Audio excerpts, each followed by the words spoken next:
Que la paix soit avec toi, au nom de notre Seigneur Jésus-Christ.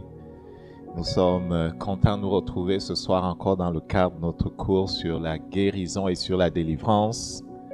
Nous sommes rendus à l'étape numéro 64. Et le Père voudrait nous parler aujourd'hui de la clé pour posséder. Il nous rappelle de différentes façons ce qu'il nous a déjà dit, afin que nous puissions saisir en fait, enfin, ce que cela prend pour recevoir ce qu'il nous a donné. Le Père voudrait nous voir posséder les choses qu'il nous a données. Devenir est capital si nous voulons posséder. Il faut devenir pour posséder. Il parle de ça pendant cette semaine. Alors que je m'étais sur sa parole, il me disait, plusieurs n'ont pas encore compris que la chose qu'ils cherchent ne viendra pas par un chemin autre que celui de leur cœur. Ne viendra pas par un chemin autre que la personne que je les appelle à être. D'où l'importance du processus de transformation. Il faut devenir pour posséder. Nous allons prier. Et nous avons besoin de ta grâce ce soir encore. Ta parole est esprit et vie. À moins que tu nous la rendes claire, elle restera pour nous obscure. Ta parole déclare que le manque de connaissance ne fait de bien à personne. Nous ne voulons pas demeurer, Seigneur, dans le lieu de l'ignorance. Nous ne voulons pas demeurer dans les ténèbres. Nous savons que dans les ténèbres, il n'y a rien de bon. Tant que nous ne connaissons pas, Seigneur, nous manquons le but. Tant que nous demeurons, Seigneur, dans les ténèbres, nous sommes une proie facile pour l'ennemi. Viens et par ton esprit, enseigne-nous. Fais-nous connaître ces choses desquelles dépend de notre salut. L'agneau de Dieu a été immolé.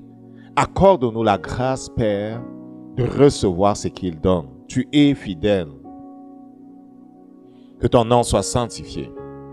Au nom de Jésus-Christ. Ça a été l'enseignement de notre Seigneur Jésus-Christ. Et partout dans la parole, on peut se rendre compte que il faut devenir pour posséder. Lorsqu'il vient à la rencontre de qui que ce soit, à qui il parle de quelque chose, le Père qui parle de la chose accomplie, le Père qui parle de la promesse, met l'accent sur le fait que celui qu'il rencontre ne demeurera pas le même. Aussi, on peut voir du début à la fin avec, par exemple, Abraham, avec Moïse, avec David, avec Salomon, avec les différents prophètes qui ont marché avec lui, avec Gédéon, avec les apôtres dans le Nouveau Testament, on peut se rendre compte que il les met en marche. Même avec le peuple qui est sorti de l'Égypte, il les met en mouvement. Il les transforme. Parce que le principe selon lequel la possession passe par la transformation est quelque chose qui est fondamental. Avec Abraham, on va commencer avec Abraham. Avec Abraham, il vient le rencontre dans Genèse au chapitre 12. Il lui dit de quitter la maison de son père, de quitter son pays et d'aller dans le lieu où il va lui faire voir sa gloire, d'aller dans le lieu qu'il va lui montrer. Il fait alliance avec Abraham. Et Abraham apprend à le connaître.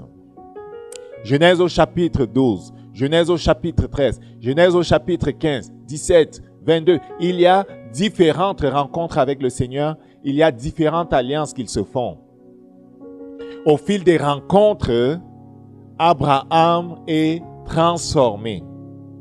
Au fil des rencontres, la parole de Dieu, le rêve de Dieu est déposé dans le cœur d'Abraham. Abraham est transformé. Abraham avait dit au Seigneur, tu dis que je suis béni, mais je n'ai pas d'enfant. Celui qui va hériter de moi, c'est Eliezer, le premier de mes serviteurs. Comment peux-tu dire que je suis béni si ce n'est pas un qui vient de moi qui hérite de tout ce que tu m'as donné? Alors l'Éternel lui dit, tu auras un enfant. Je veux te donner un fils. À 75 ans, il entend la promesse de Dieu. C'est quelqu'un qui vient de toi qui héritera de tes possessions. 1 an, 2 ans, 3 ans, 4 ans, 5 ans, 6 ans.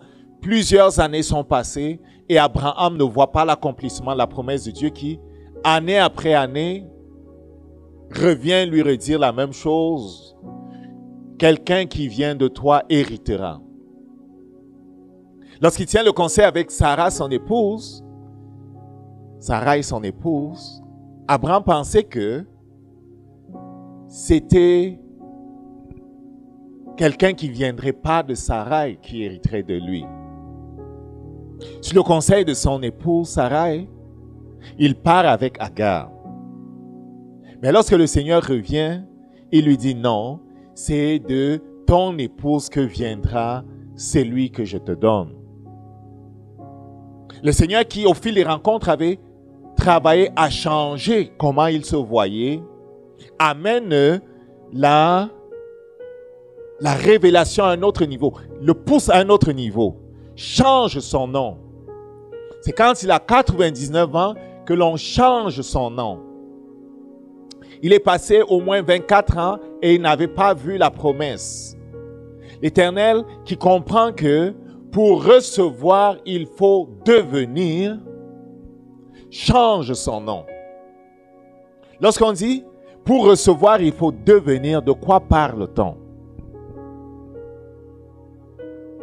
Lorsqu'on dit que pour recevoir, il faut devenir, on parle de ce que la chose que nous voulons voir manifester, la vision qu'il nous montre, ce qu'il nous donne, doit habiter en nous. On doit être capable de le voir. On doit être capable de le concevoir.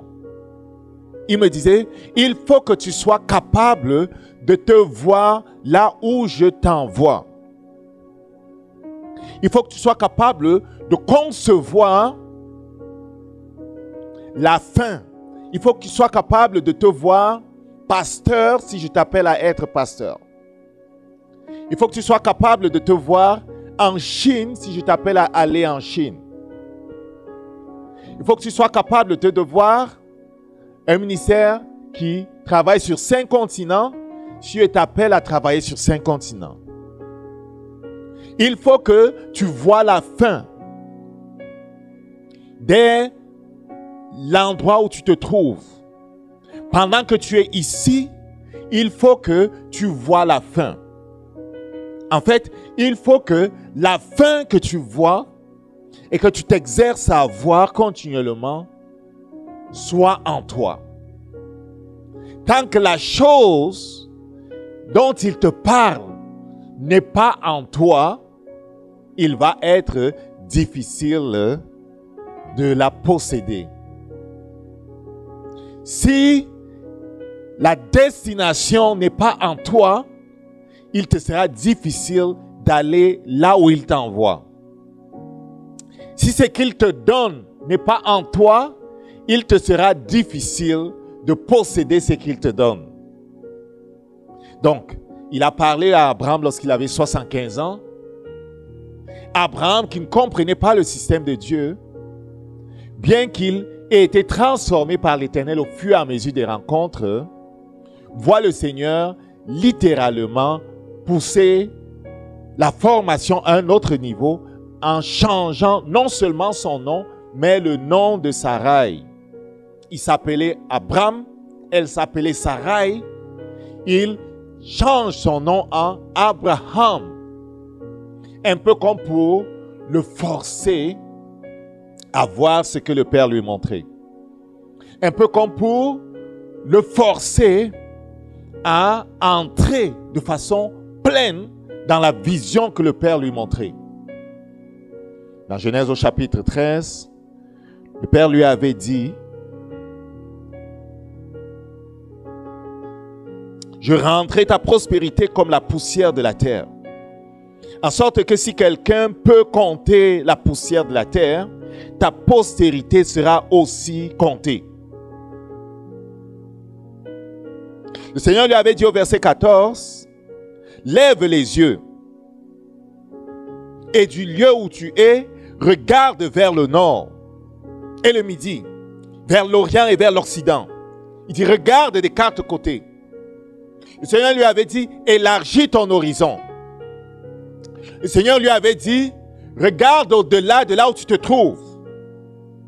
Plusieurs parmi nous n'avancent pas parce qu'ils ont de la difficulté à sortir de là où ils se trouvent en termes de vision. Ils ont de la difficulté à sortir des traumatismes qu'ils ont vécus. Ils ont de la difficulté à sortir des prisons dans lesquelles ils ont vécu.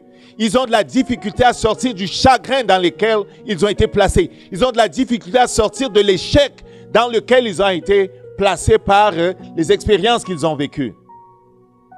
Ils ont de la difficulté à sortir du deuil. Ils sont enchaînés par les expériences négatives qu'ils ont vécues. Ils ne voient pas autre chose que la douleur, que la souffrance, que le rejet. Ils ne voient pas autre chose que la défaite.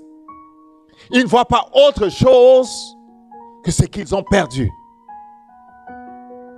Ils n'arrivent pas à voir. Il lui dit, lève la tête. Regarde au nord, regarde au sud, regarde à l'est, regarde à l'ouest. Lève la tête, élargis ta vision.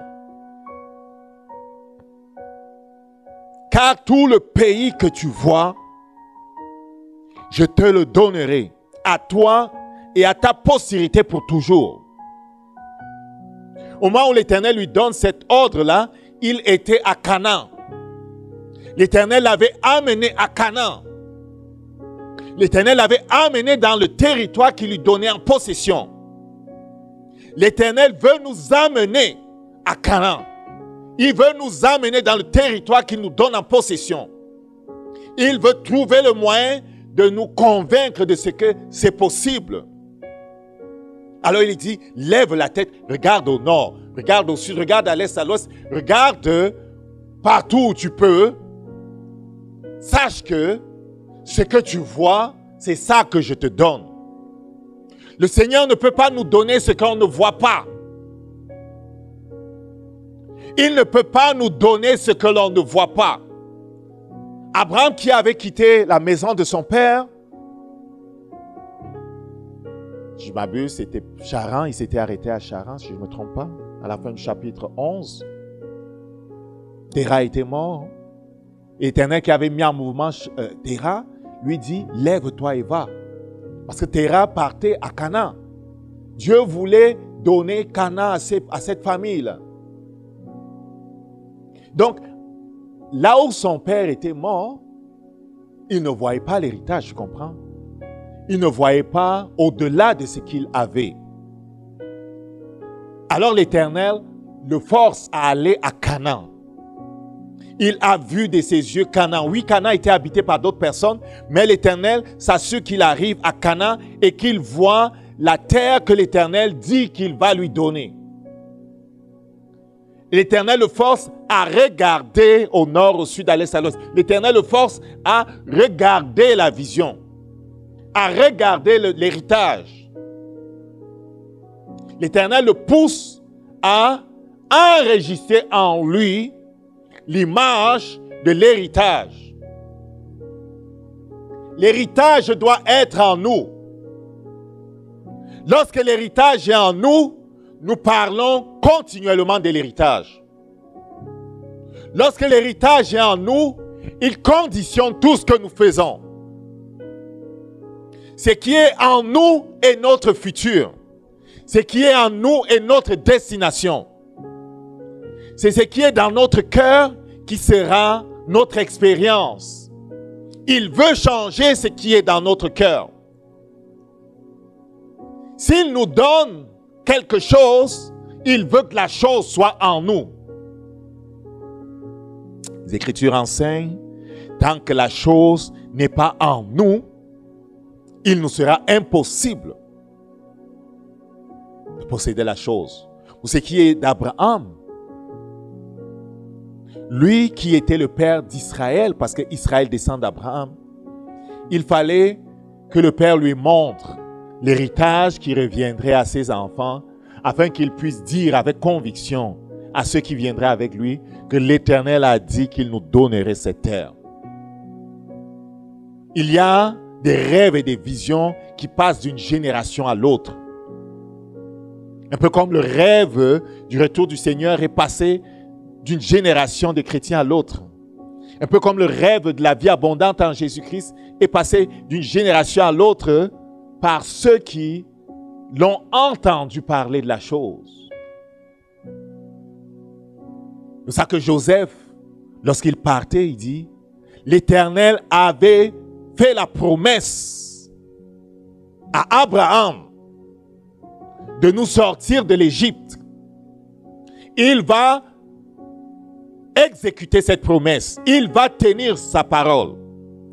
Lorsque cela arrivera, disait-il à ses fils, disait-il à ceux qui étaient en Égypte, ne laissez pas mes eaux ici.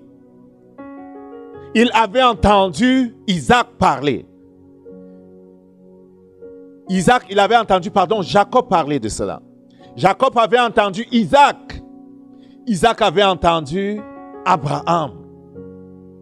Abraham avait entendu Yahvé. Yahvé, c'est lui qui dit, regarde, ce que tu vois, c'est ça que je te donne. Qu'est-ce que tu vois? C'est une question que le Seigneur nous pose continuellement. Qu'est-ce que tu vois? Plusieurs s'étonnent de ce que l'Éternel n'a pas réalisé la promesse envers leurs parents, envers eux-mêmes, envers leur famille. Ils se plaignent.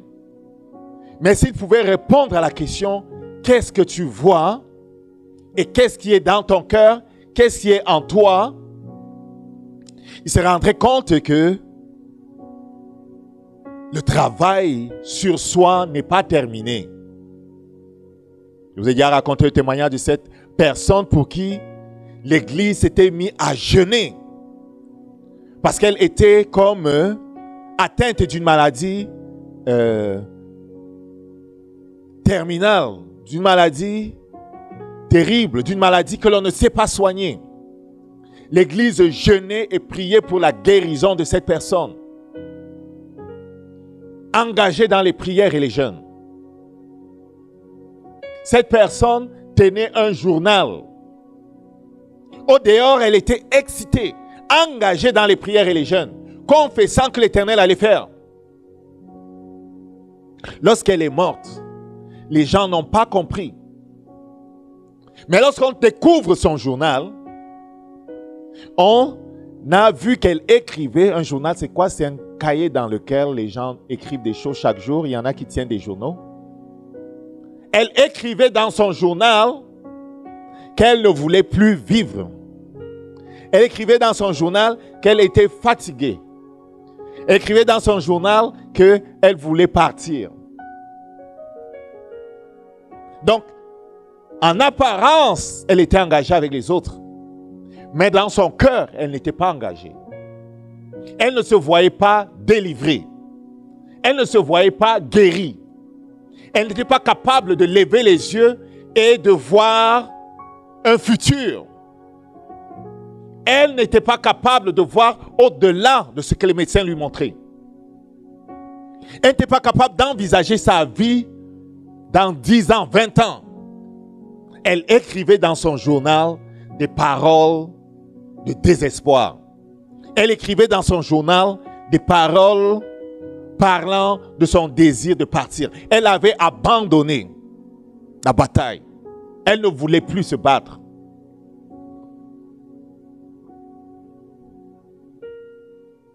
Genèse au chapitre 13.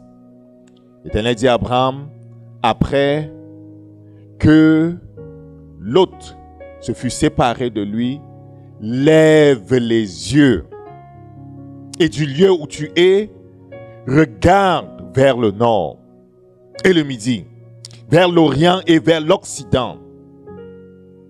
Car tout le pays que tu vois, je te le donnerai à toi et à ta postérité pour toujours. Est-ce que tu es capable?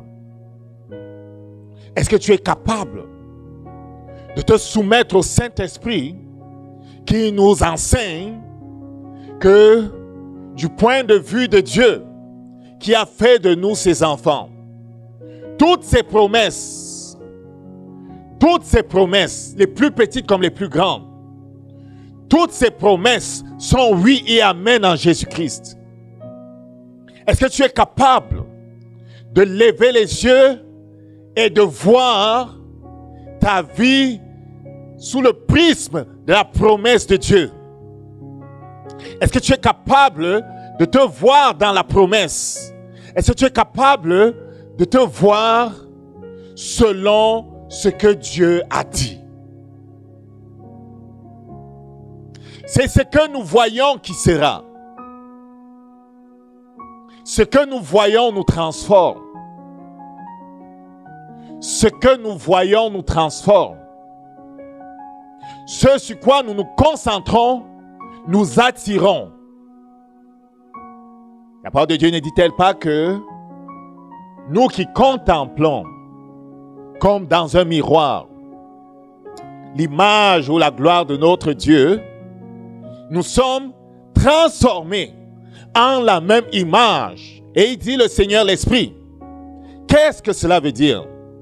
Cela veut dire que il y a un principe spirituel ou il y a une loi spirituelle qui fait que ce sur quoi nous avons fixé nos regards, la chose se forme en nous. Nos regards fonctionnent comme une photocopie. Lorsque nous fixons nos regards sur quelque chose, c'est un peu comme si on a mis un papier sur une photocopieuse et on a appuyé sur le bouton copie. Si sur la feuille se trouve le dessin d'un enfant, eh bien sur la copie sortira un enfant. On a mis la feuille et on a appuyé le bouton copie. Le bouton copie, pour nous, correspond à ce sur quoi nous avons choisi de fixer nos regards. Nous fixons nos regards et nous méditons sur quelque chose. Ce sur quoi nous fixons nos regards et ce sur quoi nous méditons doit être la promesse de Dieu. Nous fixons nos regards et nous méditons sur l'héritage. Nous fixons nos regards et nous méditons sur la chose qu'il nous a montrée. Pendant que nous fixons nos regards et que nous méditons sur la chose, il y a comme un transfert de la chose en nous. Elle est copiée en nous. La chose est copiée en nous. La chose est formée en nous. C'est un processus. Ce n'est pas le Big Bang. Ce n'est pas comme ça là. C'est un processus. Pendant que nous fixons nos regards sur la promesse et pendant que nous nous réjouissons de ce que l'Éternel est fidèle, en regardant la chose est copiée en nous. Parce qu'elle est copiée en nous, nous sommes transformés. Parce qu'elle est copiée en nous, nous nous voyons avec la chose. Nous nous voyons possesseurs de la chose. Nous nous voyons dans le futur désiré.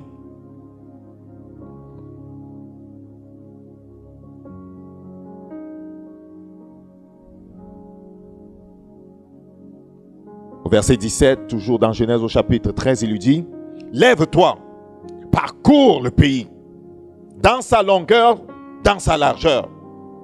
car je te le donnerai. L'Éternel qui connaît ses principes lui dit, parcours le pays. Donc, il a marché dans l'héritage.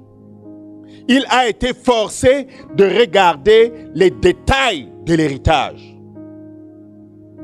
Il a été forcé de regarder les montagnes, les collines, les ruisseaux. Il a été forcé de regarder le type de végétation. Il a été forcé de connaître avec précision le pays. L'Éternel lui a dit, lève-toi, parcours le pays. Parfois, nous n'avons pas pris le temps de parcourir le pays.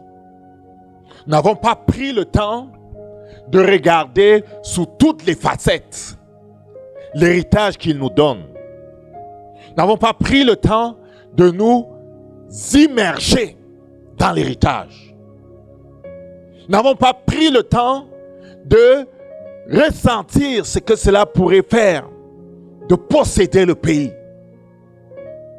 Nous n'avons pas pris le temps de nous réjouir. Il dit, lorsque vous demandez quelque chose par la foi, croyez que vous l'avez reçu. Nous n'avons pas pris le temps de nous réjouir de la possession de la chose. Il dit, lève-toi, parcours le pays dans sa longueur, dans sa largeur, car je te le donnerai. Ce qu'il veut faire, c'est pousser Abraham à vivre, même émotionnellement parlant, le fait de posséder le pays et de ne pas oublier. C'est ça qu'il a pu être, il a pu raconter à Isaac ce qu'il avait vécu, ce qu'il avait vu. Il a pu dire à Isaac en des termes précis, détaillés. Isaac a pu dire à Jacob en des termes précis, détaillés, lequel a dit à toutes les autres. Qu'est-ce que cela peut vouloir dire pour toi de se lever, de parcourir le pays? Cela peut vouloir dire de vraiment t'arrêter sur la promesse qu'il t'a donnée ou qu'il t'a faite et de voir en détail ce que cela veut dire pour toi d'être l'intercesseur qui t'appelle à être. Qu'est-ce que cela veut dire? Qu'est-ce que cela veut dire? Qu'est-ce que cela veut dire d'être le pasteur peut-être qui t'appelle à être, l'évangéliste qui t'appelle à être? Qu'est-ce que cela veut dire d'être, c'est pas moi, l'avocat, l'homme d'affaires qui t'appelle à être? Je ne connais pas quelle est la vision qu'il t'a donnée. Qu'est-ce que cela veut dire? Parcourir le pays pour toi, qu'est-ce que cela veut dire? Comment fais-tu pendant que tu es ici et que la chose n'est pas encore manifestée? Comment tu fais pour parcourir ton héritage? Comment tu fais pour t'immerger dans ton héritage? Comment tu fais pour même émotionnellement ressentir ce que cela fait de posséder la chose? S'il dit que nous sommes bénis de toutes sortes de bénédictions spirituelles dans les lieux célestes, cela veut dire que nous le sommes effectivement. Mais je peux te dire que nous ne sommes pas conscients de la plupart des choses que nous avons. Parcourir le pays, c'est se forcer à reconnaître ce que nous avons. C'est se forcer à imaginer. Je parle d'imagination scientifique maintenant. C'est se forcer à se voir dans la chose. Peut-être qu'il t'appelle à fonctionner dans le ministère de la guérison. Peut-être qu'il t'appelle à imposer les mains aux malades. Peut-être qu'il t'appelle à faire de la délivrance. Est-ce que tu es capable de te voir imposant les mains aux malades? Est-ce que tu es capable de voir ceux à qui tu imposes les mains se réjouir de ce que Dieu les a touchés instantanément? Est-ce que tu es capable de le voir? S'il t'appelle à prêcher sa parole, est-ce que tu es capable de te voir prêchant la parole? Est-ce que tu es capable de voir les hommes et les femmes bénis parce que la parole est sortie de ta bouche, parce qu'il a parlé à travers toi? Est-ce que tu es capable de le voir? S'il t'appelle à te marier, est-ce que tu es capable de te voir marié? Est-ce que tu es capable de te voir tenant dans ta main un enfant? Est-ce que tu es capable de te voir allaitant un enfant? Est-ce que tu es capable de te voir faisant les choses qui ont trait à la promesse qu'il t'a faite?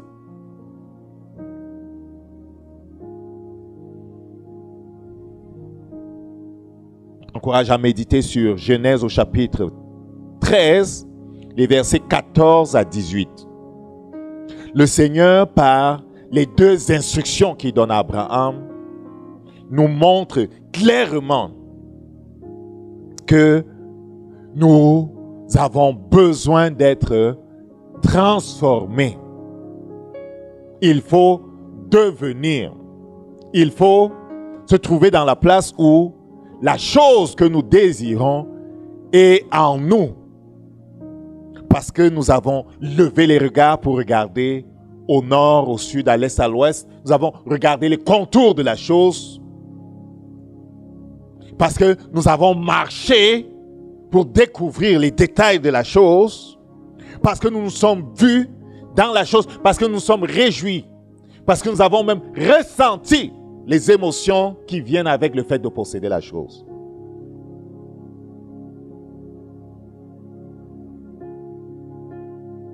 Toi qui es malade, il y a qui les médecins ont dit que tu ne peux pas marcher ou tu ne pourras pas recouvrer l'usage de ta jambe ou bien que tu resteras assis dans le fauteuil. Est-ce que tu es capable de te voir marchant à nouveau? Témoignage d'une personne qui avait fait un accident et dont la motricité des membres intérieurs était perdue. Il avait perdu la motricité des membres inférieurs. Un nerf avait été coupé. Pendant qu'il était dans sa chambre d'hôpital, on avait apporté ses chaussures et on les avait mis quelque part où c'était devant lui, il pouvait les voir. C'était un sportif. Un peu comme pour le forcer à ne pas se voir impotent à vie. Un peu comme pour le forcer à se voir reprenant tout à nouveau ses activités sportives de façon normale. Après un temps, je ne sais plus combien le temps était, par le fait de s'être forcé à se voir portant tout à nouveau normalement ses souliers pour faire le sport, cette personne est sortie de la place où les médecins disaient qu'il ne pouvait plus jamais sortir. Ils avaient dit, il ne pourra plus jamais marcher. Quand bien même le nerf serait coupé et qu'on aurait dit que tu ne marcheras plus jamais, tu n'entendras plus jamais parce qu'on a enlevé le tympan, tu ne verras plus jamais parce que je ne sais pas qu'est-ce qui s'est passé avec ou la rétine ou je ne sais pas moi, l'iris, whatever. Quand bien même on aurait dit la chose est définitive, si tu peux voir ce que Dieu te montre, ce qu'il te montre va être manifesté. Parfois, nous sommes lents à entrer dans les choses de Dieu. C'est ça que la phase finale de l'enseignement donné à Abraham consistait à changer son nom pour le forcer à dire « Je suis Père de multitudes ».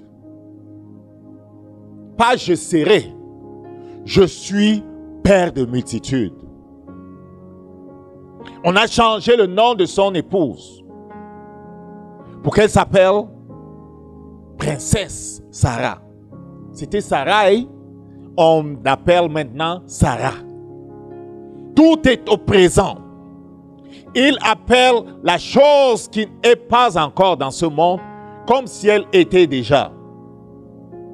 Pourquoi il appelle la chose qui n'est pas encore manifestée comme si elle était déjà? Parce que ce monde est la dernière place où la chose est manifestée. Ce qui est manifesté ici existe déjà. Cela commence dans le monde spirituel. Puisqu'il nous a bénis de toutes sortes de bénédictions spirituelles dans les lieux célestes, les bénédictions sont déjà. Ce n'est pas au moment où nous prions que la bénédiction est créée. Ce que nous avons besoin, argent, enfants, whatever, tout ce dont nous avons besoin existe déjà. Le cœur que nous avons besoin existe déjà. Si on a un problème avec le cœur, il existe déjà. Si on a besoin d'un rein, le rein qu'on a besoin existe déjà. Si on a besoin qu'il fixe notre prostate ou notre rate ou notre estomac, notre cœur, notre nerf brisé, les cartilages, les os cassés à changer, les choses dont nous avons besoin existent déjà. Il veut nous amener dans la place où nous comprenons que nous sommes bénis et où nous parlons de nous au présent. Donc, il change son nom et il s'appelle Père de multitudes. Je suis Abraham. Je m'appelle Abraham. Je m'appelle Père de multitudes. C'est la phase finale. Il parlait au présent. Et Romains au chapitre 4 nous explique qu'il était pleinement persuadé. Il n'y avait plus de doute. Il ne savait pas comment ça allait se faire, par exemple. Mais il était pleinement persuadé. Il était pleinement persuadé. Il avait compris le système de Dieu. C'est lui qui lui avait dit lève les yeux, c'est lui qui lui avait dit parcours le pays, c'est lui qui avait changé son nom, avait fini par le convaincre de ce que la chose que j'ai dit que tu vas posséder, tu vas vraiment le posséder. Mais il fallait qu'il soit transformé, il fallait qu'il devienne. Il fallait qu'il devienne à l'intérieur de lui ce qu'il voulait voir à l'extérieur. Il faut que nous devenons au-dedans de nous la personne qu'il nous appelle à être. C'est ce qui est au-dedans de nous qui est manifesté. Ça commence toujours à l'intérieur. Tout commence toujours à l'intérieur. C'est ce qui est à l'intérieur de nous qui nous met en mouvement. C'est ce qui est à l'intérieur de nous qui nous met en mouvement.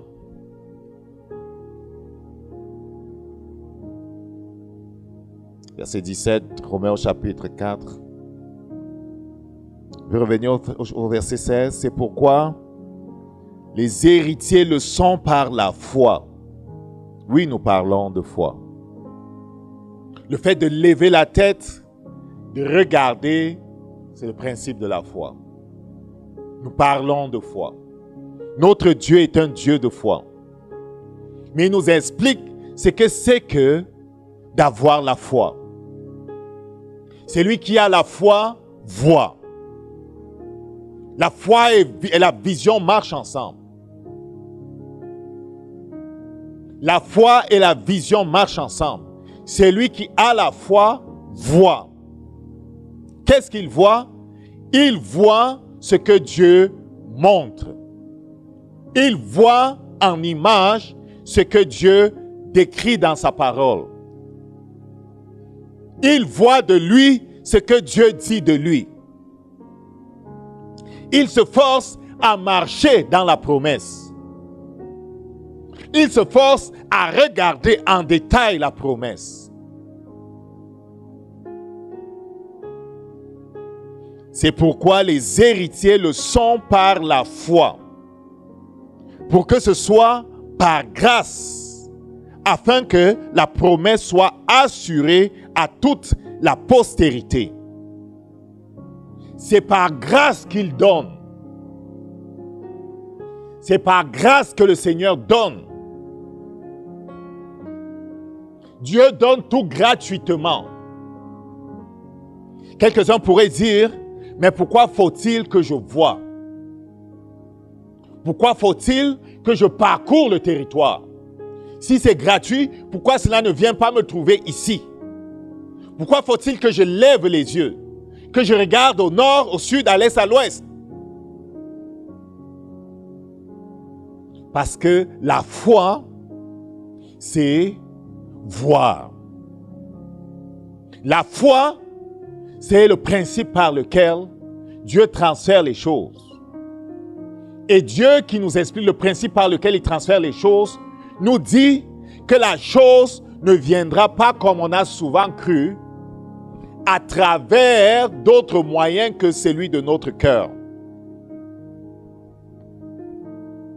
Souvent, on a pensé que il faut que je cours pour aller voir tel homme de Dieu pour qu'il prie pour moi. Il faut que je cours pour aller voir telle femme de Dieu pour qu'elle prie pour moi. Il faut que je voyage dans tel pays pour qu'on prie pour moi. Je vais t'expliquer ce qui se passe. C'est ce que tu as dit. Tu as dit, c'est telle personne qui va le faire pour moi. Et tu t'es vu en train de recevoir de cette personne. Est-ce que tu as compris? Tu t'es programmé à recevoir d'une certaine façon. Le Seigneur Jésus avait guéri une jeune fille qui était couchée dans un lit de malade pendant plusieurs mois. Et lorsque la guérison était finalement venue, elle avait posé la question, pourquoi je n'ai pas été guéri instantanément? Le Seigneur lui a dit, c'est parce que tu avais dit que c'est progressivement que ça va venir. Elle n'attendait pas d'être guérie instantanément. Elle avait décidé ou arrêté dans son cœur que vu la lourdeur de ce qu'elle traversait comme situation, s'il y avait même un chemin, alors c'est progressivement qu'elle retrouverait une vie normale.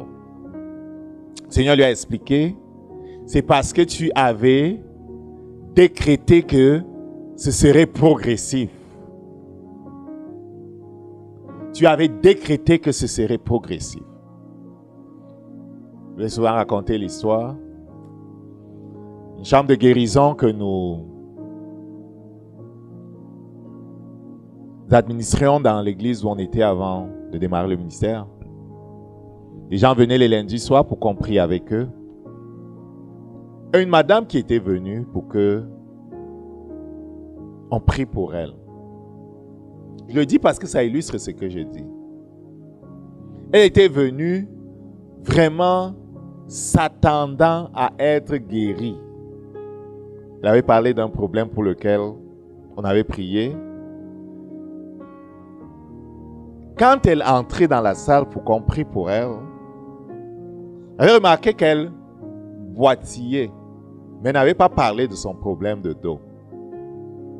Mais je voyais comment elle marchait et je savais qu'elle avait mal au bas du dos. Ayant fini de prier pour le besoin qu'elle avait mentionné, j'ai juste passé la main derrière son dos en disant, le Seigneur guérit aussi ton dos.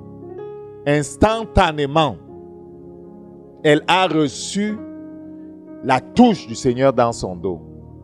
Elle avait programmé, elle s'était vue, elle venait pour être délivrée. Elle avait entendu que le Seigneur faisait des choses. Elle venait ce jour-là pour recevoir. Son cœur était complètement ouvert. Elle avait dit et elle voyait la chose. Aussi, juste en déclarant, en passant la main derrière son dos, la chose se fait sans effort. Tant que la chose n'est pas à l'intérieur de nous, quel que soit ce qu'on fait,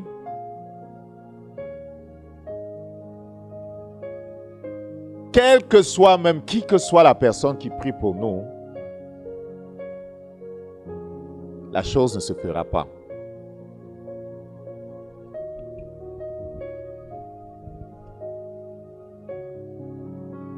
Parfois, la porte est bloquée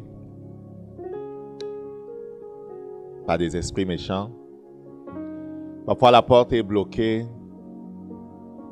par, je dis pas des esprits méchants, c'est notamment, je pense à l'exemple d'un monsieur qui demandait que le Seigneur le baptise dans le Saint-Esprit, tu comprends? Il criait à Dieu tout le temps, baptise-moi dans le Saint-Esprit, ainsi de suite.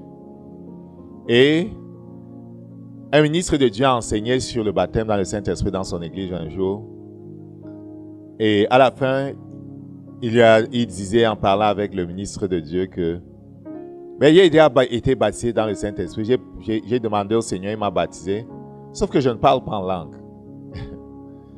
Et l'homme de Dieu de dire un peu pour blaguer que voilà un autre éléphant qui n'a pas de trompe. Ayant parlé quelques instants avec la personne, s'est rendu compte que il avait pratiqué l'exotérisme. Et à cause de son implication dans l'exotérisme, si tu veux, dans franc-maçonnerie, Rose-Croix et toutes les autres affaires là, l'occultisme si tu veux, il avait reçu un esprit qui était en lui. La part de connaissance était venue. Et quand on a prié pour expulser cet esprit impur là, il a commencé à parler en langue tout de suite. Parfois les choses sont bloquées pour toutes sortes d'affaires. Témoignage d'une autre dame qui avait un problème avec un nerf facial. Donc la moitié de son visage était comme déformé. Quand elle s'en va voir l'homme de Dieu pour la énième fois, il avait prié pour elle, jeûné, il ne savait plus quoi faire, je te dis là. Il était fatigué. Des années étaient passées, la madame n'obtenait pas la solution. Le nerf qui était comme... en tout cas, son visage était comme rigide. Comment dire ça? Un nerf était coupé, tu comprends? Le visage était bloqué. C'était pas beau. La part de connaissance est venue ce jour-là, l'effet que elle avait enchaîné des gens dans son cœur. Quand on parle avec la madame, on se rend compte qu'effectivement, elle avait enchaîné des gens dans son cœur. Elle était super en colère contre sa belle famille parce qu'on l'a traitée comme une personne de rien dans cette belle famille-là. Sa belle-mère, les beaux-frères, tout le monde, tu comprends? Elle était en colère contre eux. Lui ayant expliqué l'importance du pardon, on a parlé avec la madame, on l'a conduite dans le pardon, si tu veux. Et au fur et à mesure que le ministre de Dieu avançait avec elle dans le pardon de ceux qu'il avait comme offensés, il voyait littéralement son visage reprendre la forme normale.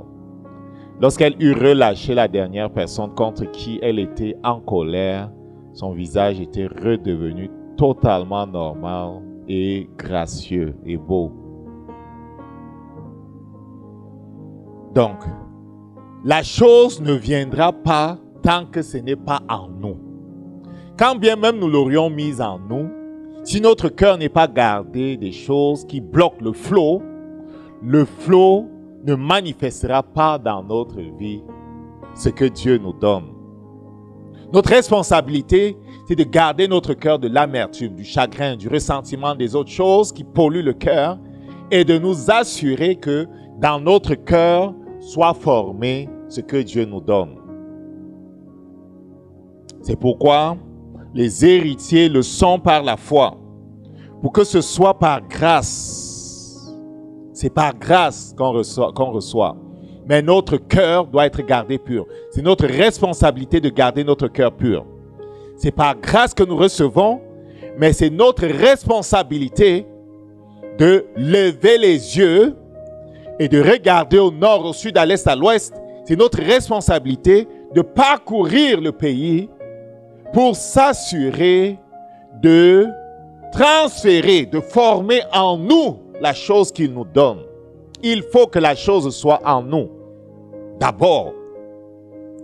Lorsque la chose est en nous, nous nous voyons dans la chose. Il disait, je suis Abraham. Il ne parlait pas au futur. Il disait, je suis Abraham. Il va falloir que tu apprennes à dire, je suis guéri. Je suis délivré. Je suis riche. L'Éternel pourvoit parfaitement à chacun de mes besoins. Je paye mes factures. Je ne suis pas en retard dans mes paiements. Il va falloir que tu le dises au présent. Les choses qu'il t'a montrées. Je suis serviteur de l'Éternel. Je suis ceci, je suis cela. Il va falloir que tu le dises au présent. Il va falloir que la chose soit en toi. La chose était en lui. Verset 17. Donc, déjà le verset 16, la deuxième partie dit « Afin que la promesse soit assurée à tous la postérité. » Dieu ne peut pas garantir la manifestation de la promesse si nous ne faisons pas notre part. Dieu ne peut pas garantir la manifestation de la promesse si nous ne faisons pas notre part. Dieu ne peut pas garantir la manifestation de la promesse si nous ne faisons pas notre part. Il faut devenir. Il faut se laisser transformer. J'étais établi père d'un grand nombre de nations. Il est notre Père devant celui auquel il a cru. Dieu qui donne la vie aux morts et qui appelle les choses qui ne sont pas comme si elles étaient. Espérant contre toute espérance, il crut, en sorte qu'il devint Père d'un grand nombre de nations. Selon qu'il ait dit, telle sera ta postérité. Verset 19. Sans faiblir dans la foi, il ne considéra point son corps qui était usé, puisqu'il avait près de 100 ans, et que Sarah n'était plus en état d'avoir d'enfant. Il ne douta point par incrédulité. Il fut fortifié par la foi, donnant gloire à Dieu, ayant la pleine conviction que ce qu'il promet, il peut l'accomplir. Le fait de lever les yeux, le fait de regarder au nord, au sud, à l'est, à l'ouest, le fait de regarder l'étendue de ce qu'il nous donne, le fait de parcourir le pays pour que le pays soit en nous, nous amène dans cette place de conviction, dans cette place où nous savons, sans connaître comment, nous savons qu'il a fait la chose. Nous comprenons que le transfert est en cours. Smith Wigglesworth avait prié pour une madame qui avait un problème de goitre. À une conférence, ça se passe en Angleterre. L'année d'après, la madame venait témoigner, rendre grâce à Dieu parce qu'il y a 1 an, on a prié pour moi ici. Et le Seigneur m'a guéri du goitre. Ceux qui regardent la madame qui parle voient que son cou est toujours gonflé et physiquement, le goitre est encore là. Physiquement, la maladie était encore là. Ils disent, la femme, est-ce qu'elle s'est même mirée? L'année d'après, elle vient prendre le micro au moment des témoignages. Je veux rendre grâce à Dieu parce qu'il y a 2 ans, on a prié pour moi ici et le Seigneur m'a guéri du goitre. Elle a fait ça la 3e année. Un certain nombre de personnes qui étaient excédées par le fait qu'elle venait témoigner l'ont reprise violemment en disant « Madame, est-ce que tu ne t'es pas mirée le matin en venant? Tu viens année après année dire la même chose, mais ton état n'a pas changé. » Lorsqu'elle rentre chez elle ce soir-là, attristée du commentaire que les autres avaient fait, elle dit, d'où Jésus, je sais que il y a 3 ans, tu m'as guéri du goitre. S'il te plaît, est-ce que tu peux faire en sorte que mes frères voient ce que tu as fait pour moi. Est-ce que tu peux enlever cette excroissance pour qu'il voit ce que tu as fait pour moi il y a 3 ans? Elle s'est couchée comme les autres jours. En se levant le matin, il n'y avait plus aucune trace d'excroissance au niveau de son cou. Donc tu vois que la madame, année après année, prenait le micro et disait, je veux rendre grâce à Dieu parce qu'il y a 1 an, on a prié pour moi et il m'a guéri du goitre. Il y a 2 ans, on a prié pour moi, il m'a guéri. Il y a 3 ans, on a prié pour moi, il m'a guéri. Oh Seigneur Jésus, les frères ne voient pas ce que tu as fait pour moi. Je sais que tu l'as fait. Est-ce que tu peux enlever cette excroissance pour qu'ils voient ce que tu as fait pour moi il y a 3 ans? Elle avait choisi de ne pas être impressionnée par ce qu'elle voyait. Elle avait choisi de dire ce que le Seigneur dit. Elle avait choisi de se soumettre à la parole de Dieu. Sans faiblir dans la foi, il ne considéra point que son corps était déjà usé. Elle a choisi de ne pas considérer son corps. Elle disait, il m'a guéri. Abraham disait, je suis père de multitudes. Mon épouse est une princesse. Elle est mère de multitudes. Nombreux sont ceux qui sont sortis d'elle. Nombreux sont ceux qui sont sortis de moi. Je suis père de multitudes. Pas je serai père. La foi est présente. La foi parle même au passé. Parce que la foi qui vit en dehors du temps, la foi qui vit dans l'éternité, comprend que Dieu a déjà fait. Sans faiblir dans la foi, il ne considéra point que son corps était déjà usé. C'est lui qui a levé les yeux pour regarder. C'est lui qui a parcouru le pays et transformé par ce qu'il a vu. Il est devenu un avec la promesse. Il est devenu un avec la chose. Il est devenu dans son cœur la chose. La personne que Dieu l'appelle à être. Il vit dans la vision. La même chose que le Seigneur fait avec Moïse. On va aller vite. Il prend Moïse qui était auprès des brebis. Moïse qui avait essayé et échoué de prendre la position de leader de son peuple pour les sortir de l'Égypte. Il avait dû fuir et pendant 40 ans, il s'occupait des brebis. Lorsque l'Éternel vient le voir, l'Éternel commence à lui parler de sa gloire. L'Éternel commence à lui montrer que avec Dieu, tout est possible. Dans Exode chapitre 3 et 4, le Seigneur lui parle de la mission et le Seigneur surtout l'invite à changer comment il se voit. Alors qu'il se voyait alors une simple personne, le Seigneur lui dit, je serai avec toi. Là où il pouvait se voir seul, faible face à Pharaon, le Seigneur lui dit, je serai avec toi. Le Seigneur des armées célestes sera avec toi. Je serai avec ta bouche. Je ferai les choses que je mettrai sur ta bouche. Le Seigneur l'amène dans la place où il se voit envoyé de Dieu. Est-ce que tu peux te voir envoyé de Dieu?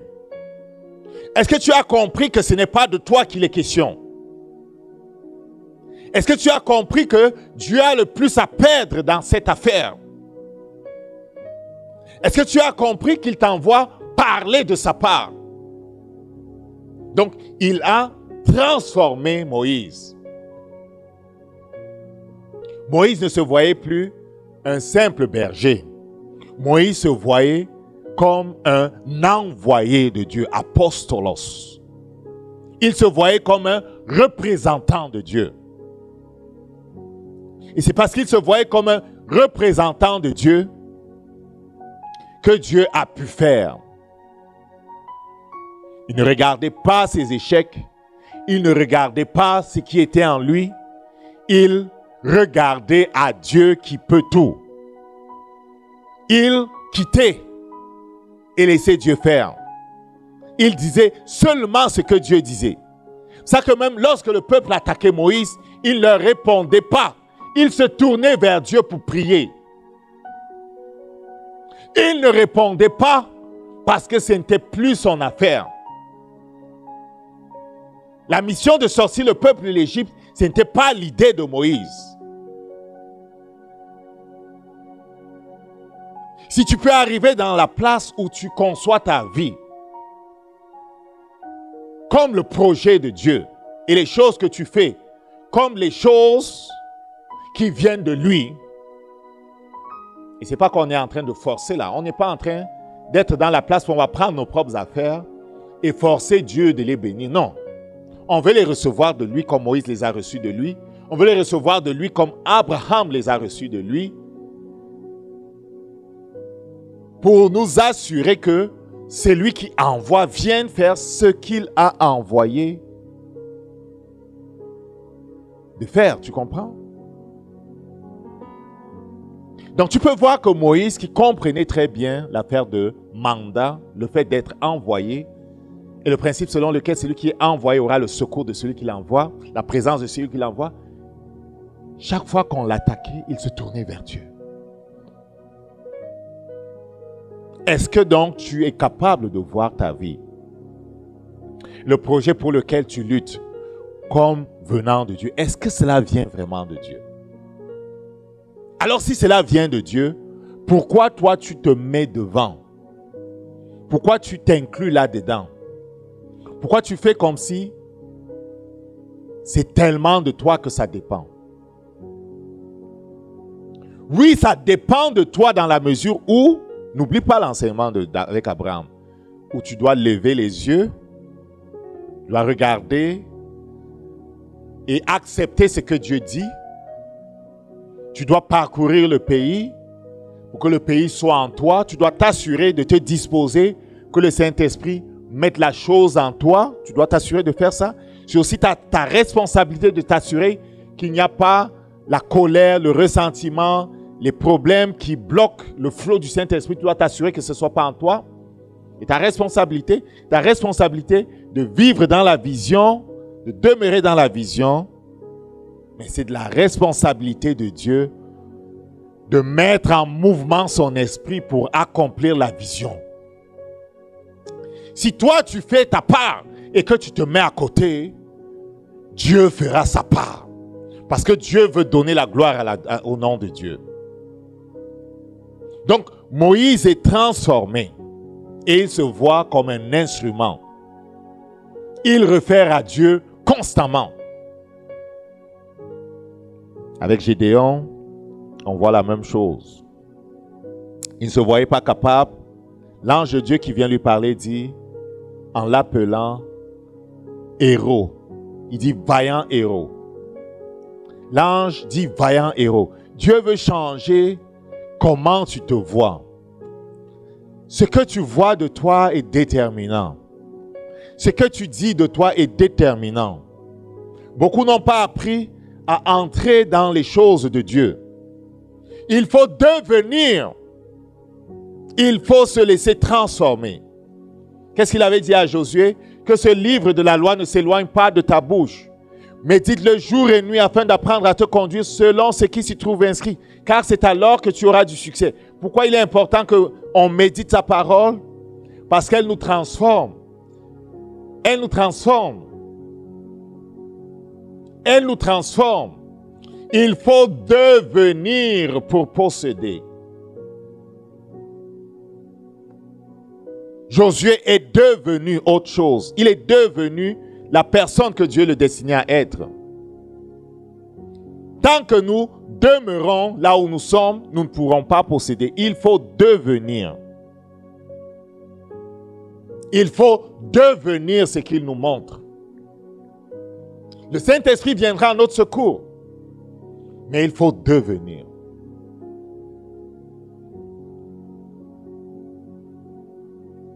Il faut se voir dans la chose.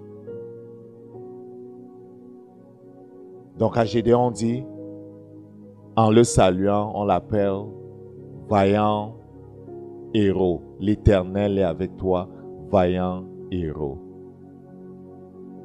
Ce que tu vois de toi est déterminant.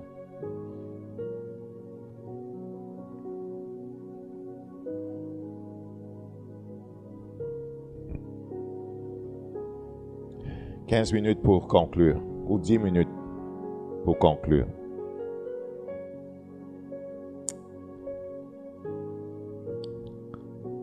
Il nous a bénis de toutes sortes de bénédictions spirituelles dans les lieux célestes en Jésus-Christ. Il nous a fait voir des choses. Au début de ce ministère, même avant qu'on ne commence, il nous faisait voir des rêves. Je vous ai parlé de nombreux rêves que j'ai faits. Où je me voyais en train de prier pour les malades, en train de prêcher la parole de Dieu, en train de faire de la guérison. Je le voyais, mais c'était quelque chose qui était comme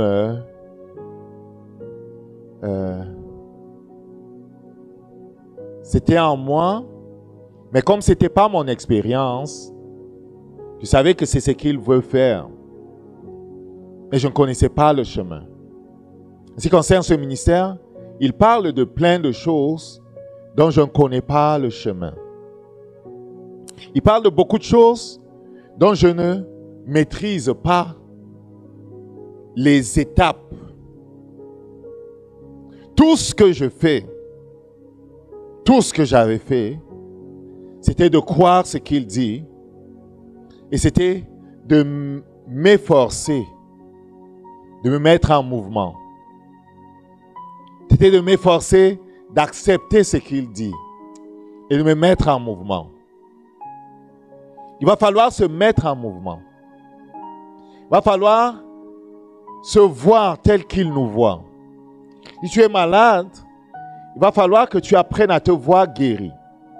Tu n'as jamais marché, il va falloir que tu médites la parole de Dieu et que tu trouves les différentes promesses qui parlent du besoin de la chose que tu demandes au Père. Et que saisissant ces promesses, tu t'efforces de te voir dans la promesse. Il faut que tu te forces à te voir guéri. Tu te forces à te voir délivré. Tu te forces à te voir faisant la chose qu'il te destine à faire. Il faut que tu te forces à te voir là où il t'envoie. Il faut que tu te forces à te voir tel qu'il te montre. Il faut que tu te forces à parcourir le pays quand tu fermes les yeux. Il faut que tu te forces à trouver ces témoins que tu vas lire et relire et garder dans ton cœur. Il dit que cela ne s'éloigne pas de tes yeux. Médite-les jour et nuit. La parole de Dieu est la semence. Il va nous donner des semences pour les promesses qu'il nous a faites. La parole de Dieu est la semence. Le Seigneur va nous donner des versets précis pour la promesse qu'il nous a faite. C'est la parole de Dieu qui fait le travail. C'est la parole de Dieu qui fait le travail. Le Seigneur va nous donner des versets précis, des révélations précises pour les choses qu'il veut faire. C'est la parole de Dieu qui nous transforme. Dans Genèse au chapitre 1, versets 11 à 12, on parle de la semence. Le principe qui est expliqué ici, c'est que l'arbre et le fruit sont dans la semence. la semence est également dans le fruit. Il faut s'assurer de mettre dans la terre de notre cœur la semence du fruit que nous recherchons. Ça, c'est encore tout un autre enseignement. Mais quand il dit de lever les yeux pour regarder au nord, au sud, à l'est, à l'ouest, quand il dit de parcourir le pays, le Seigneur nous force à faire les choses par lesquelles la vision est semée dans notre cœur. La parole est semée dans notre cœur. La destination est semée dans notre cœur. La fin est semée dans notre cœur. Et le Dieu qui appelle la fin de toute chose dès son commencement. La fin, lorsqu'elle est appelée, elle est semée dans notre cœur. Que la lumière soit. Par ses meurtrissures, j'ai été guéri. L'Éternel pourvoit parfaitement à tous mes besoins. Tout va bien. Je ne manque de rien. Je suis tel qu'il dit que je suis. Je possède la chose qu'il m'a donnée. Tout ce dont j'ai besoin vient à moi. Je ne manque de rien. Par la parole qui vient de notre Dieu, nous plantons en nous la semence, la chose que nous désirons. Et lorsque nous faisons avec conviction ces choses-là, nous parvenons à la place où nous sommes pleinement convaincus. Nous sommes limités par les choses que nous pensons et croyons. Le fait de confesser sa parole et de la mettre dans notre cœur va reprogrammer même notre cœur, va reprogrammer nos pensées. C'est ça qu'il dit, soyez transformés par le renouvellement de votre intelligence. Le fait que l'on dit ce qu'il dit, plante la parole en nous, la garde devant nos yeux, transfère la chose en nous. Et lorsque la chose est en nous comme elle était en Abraham, nous ne tenons plus compte du naturel. Nous ne tenons plus compte de ce que nous voyons. Le médecin vient nous dire que la chose s'empire, nous ignorons son témoignage. Parce que nous savons que ce n'est pas ce qui se passe dans le naturel qui compte. C'est ce qui se passe en nous qui compte. Nous refusons de stopper le processus de création qui est en marche en nous par les mauvaises nouvelles du dehors, par les témoignages du dehors. Lorsque le Seigneur marchait avec Jairus, à qui il avait dit « J'irai, je vais la guérir », le processus de la guérison de sa fille était en marche. Lorsqu'on vient de la maison de Jairus disant « N'importune plus le maître, ta fille est morte », ignorant leur témoignage, ignorant leurs paroles, Jésus dit « Ne crains pas, crois seulement ». Ne donne pas de place aux paroles qui sont contraires à ce que Dieu dit. Ne donne aucune place aux paroles qui sont contraires à la vision que l'Éternel t'a donnée. Ne donne aucune place aux nouvelles qui sont contraires à ce que l'Éternel t'a donné.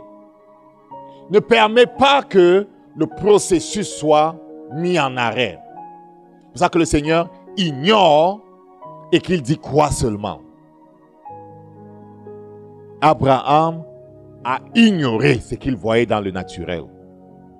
Il faut que tu ignores ce que tu vois dans le naturel. Et que tu te laisses dominer par ce qui est en toi.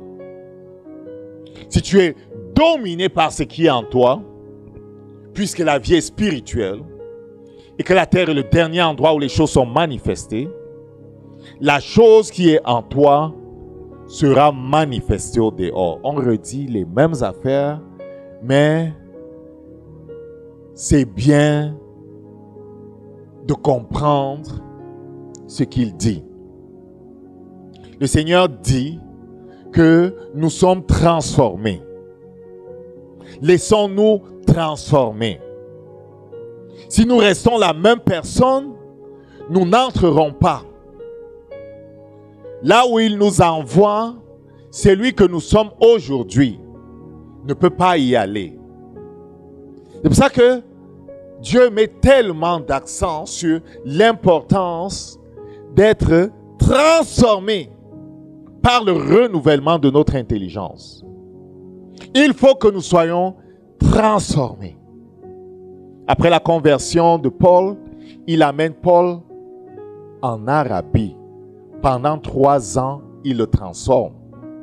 Et pendant toute la marche de Paul avec le Seigneur, il était transformé. Celui que je suis aujourd'hui n'est pas celui qui a rêvé et vu des choses. Il m'a transformé. Et au sujet de là où il nous amène, dans les 10 ans à venir, la personne que je suis ne peut pas rester la même. Il me parle de transformation. Le Seigneur me transforme par sa parole. Il me transforme par la révélation qu'il me donne. Il me transforme par la vision qu'il me donne.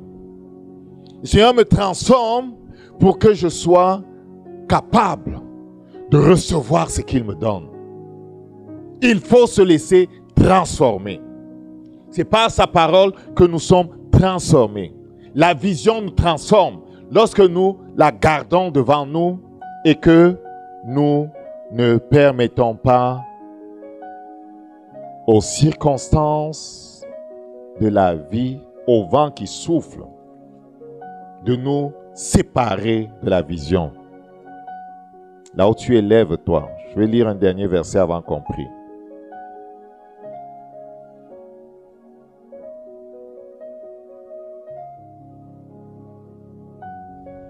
Dans Ésaïe au chapitre 53,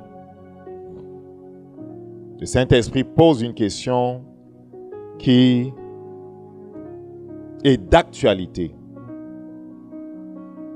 Au verset 1, le Saint-Esprit pose une question qui est vraiment actuelle encore aujourd'hui.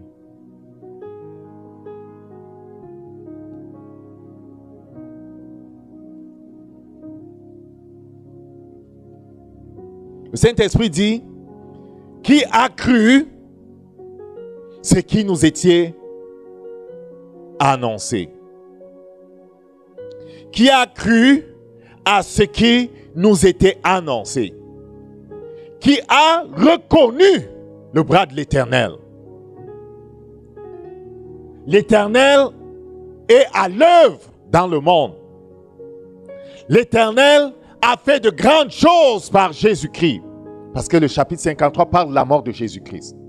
L'agneau de Dieu a été immolé. Dans la mort de notre Seigneur Jésus-Christ se trouve la provision à tout ce dont nous avons besoin. Le Saint-Esprit dit, qui a cru notre témoignage? Qui sont ceux qui ont cru que la mort de Jésus est la clé pour tout ce dont nous avons besoin? Comment la mort de Jésus peut-elle être la clé pour tout ce dont nous avons besoin? Parce que la mort de Jésus, c'est la destruction du pacte qui nous lie à Satan. Ceux qui ont cru en Jésus sont fils de Dieu. Les fils participent à la vie de Dieu. Ils sont héritiers, ils ne manquent de rien. Qui a cru notre témoignage? Qui a cru qu'en raison de la croix, nous avons tout ce dont nous avons besoin? Il t'a fait voir une vision, l'Éternel, de l'enfant qu'il te donne, de l'appel dans lequel il t'établit, de l'entreprise qu'il t'appelle à former, du mariage qu'il t'appelle à célébrer, de l'homme, de la femme qu'il te donne, de la délivrance qu'il te donne, de la guérison qu'il te donne. Le Seigneur t'a fait voir la chose. Le Seigneur a dit encore et encore que c'est lié à Jésus qui est mort à la croix. Combien ont cru? Combien ont compris l'importance de regarder en levant les yeux au nord, au sud, à l'est, à l'ouest? Combien ont compris l'importance de parcourir le pays pour s'assurer que la vision soit en nous? Combien ont compris la chose de rester attaché à ce qu'il a montré et à dire ce qu'il dit. Combien ont compris cela? Hébreux chapitre 2, pour finir.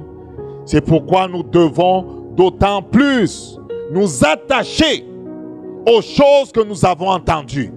Devons nous attacher à ce qu'il nous a montré. Devons nous attacher à ce qu'il nous a fait voir. Devons nous attacher à la vision que nous avons reçue de lui. Devons nous assurer que rien de ce qui ne se passe à l'extérieur ne vienne avorter, stopper le processus de transformation dans lequel il nous a engagés. Il faut devenir pour posséder. Il y a un processus de transformation dans lequel il nous a engagés. Il faut devenir pour posséder. C'est la parole qui fait le travail. Tant qu'on la garde dans notre cœur, tant qu'on la garde devant nous, tant qu'on s'assure de marcher dans la promesse et d'expérimenter même les émotions de ce que cela fait d'être possesseur de la chose, tant qu'on fait ça, le processus de la manifestation est en cours.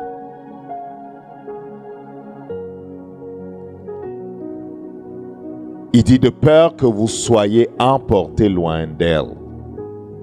Car si la parole annoncée par les anges a eu son effet, et si toute transgression et toute désobéissance a reçu une juste rétribution, comment échapperons-nous en négligeant un si grand salut qui a d'abord été annoncé par le Seigneur, confirmé par ceux qui l'ont entendu. Dieu appuyant leur témoignage par des signes, des prodiges, divers miracles, par les dons du Saint-Esprit, distribués selon sa volonté. Les Écritures nous montrent la fidélité de Dieu. Il dit, laisse-toi transformer. Il faut devenir.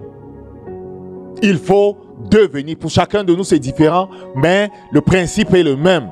Il faut devenir. Il faut se laisser transformer. Il faut abriter la chose en nous avant qu'elle soit manifestée. Lève les mains vers le ciel. Père, nous te rendons gracieux et fidèles. Prions que tu nous permettes de comprendre là où nous nous trouvons en fonction de ce que tu nous as fait voir, ce que cela veut dire pour nous de lever les yeux, de regarder au nord, au sud, à l'est, à l'ouest. Et ce que cela veut dire pour nous, Seigneur, de parcourir le pays pour nous assurer, Seigneur, de le connaître en détail. Nous avons besoin de ta grâce, Seigneur. Tu es fidèle. Par la puissance du Saint-Esprit, je prends autorité sur tout ce qui a été blocage dans la vie de mon frère, de ma soeur, dans ma propre vie. Je prends autorité sur toute entité qui s'oppose au règne de Dieu. Tu n'as pas le droit. L'agneau de Dieu a été immolé. Nous croyons le témoignage du Saint-Esprit. Ta puissance a été brisée, Satan, tu ne peux pas.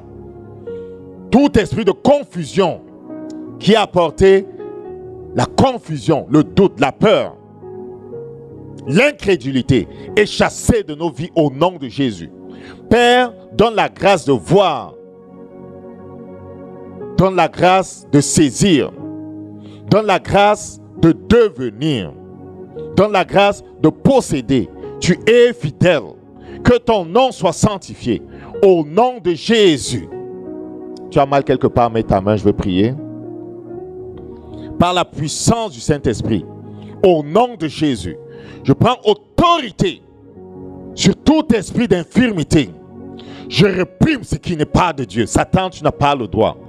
Je te réprime au nom de Jésus. Père, tu es fidèle. Tu es fidèle. Merci pour la délivrance que tu donnes. Merci pour la guérison que tu donnes. Que ton nom soit sanctifié. Béni sois-tu, Seigneur. Au nom de Jésus. Amen. Amen. Amen. Peut-être tu étais sur le point de jeter la parole, disant ça ne marche pas. S'il te plaît, ne jette pas la parole. Ne la jette pas. Cours à Dieu qui est celui qui explique les choses. Cours à Dieu qui est celui qui nous permet de comprendre. Il faut devenir. Si tu les regardes tous, ils sont devenus. nous sommes tous en train de devenir. On n'arrête pas notre transformation. On n'arrête pas d'apprendre. On n'arrête pas de recevoir de lui des visions. On n'arrête pas de parcourir de nouveaux territoires et il les élargit de plus en plus. On n'arrête pas de suivre le Saint-Esprit qui nous conduit et qui nous transforme. Laisse-toi transformer. Laisse-le corriger l'image que tu as de toi afin que l'image de l'enfant qui est aimé de Dieu, l'enfant qui est rempli, l'enfant qui possède toutes choses, soit formée en toi. Que l'image qu'il te montre soit en toi. C'est de la guérison, c'est de la délivrance, c'est de la possession, de la paix dans tes finances, dans tous les domaines de ta vie. Celle du ministre de Dieu qui prospère, qui prospère dans sa maison. Permets-lui d'établir cette image-là en toi. Alors, la chose sera manifestée au dehors. T'encourage vraiment à rechercher sa face chaque jour, à pénétrer dans sa parole. Immersionrema.com peut t'aider. Nous diffusons chaque jour une méditation. Nous sommes dans le livre, nous sommes dans quel livre? Dans 1 Corinthiens, nous sommes dans 1 Corinthiens. Et le Seigneur nous parle des choses merveilleuses. Je t'encourage, immersionrema.com. Si tu es à Montréal, visite-nous. Nous sommes au 86-27 de la rue Hochelaga. Nous célébrons tous les dimanches à partir de 10h. Je t'invite à nous rendre visite à partir de 10h. Nous célébrons notre Dieu.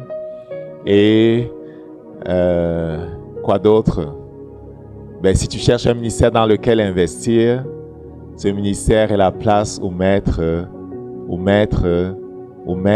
l'argent que le Seigneur te donne. Si tu veux participer à ce que nous faisons comme œuvre, c'est une place où il se passe des choses. Il a ouvert une porte au Cameroun, il ouvre des portes dans d'autres pays, au Congo-Brazzaville, en Côte d'Ivoire, à Haïti, dans les autres pays, il ouvre des portes et nous voulons voir sa gloire. Amen. Viens nous rejoindre, tu trouveras ta place. Le Seigneur te bénisse. Au nom de Jésus, si tu as été béni, partage le lien avec quelqu'un. Et si tu n'es pas encore abonné à notre page, fais-le s'il te plaît. Et tu recevras toutes les publications que nous déposons à chaque semaine. Que le Seigneur te bénisse, qu'il te fasse du bien. Au nom de Jésus-Christ. Amen.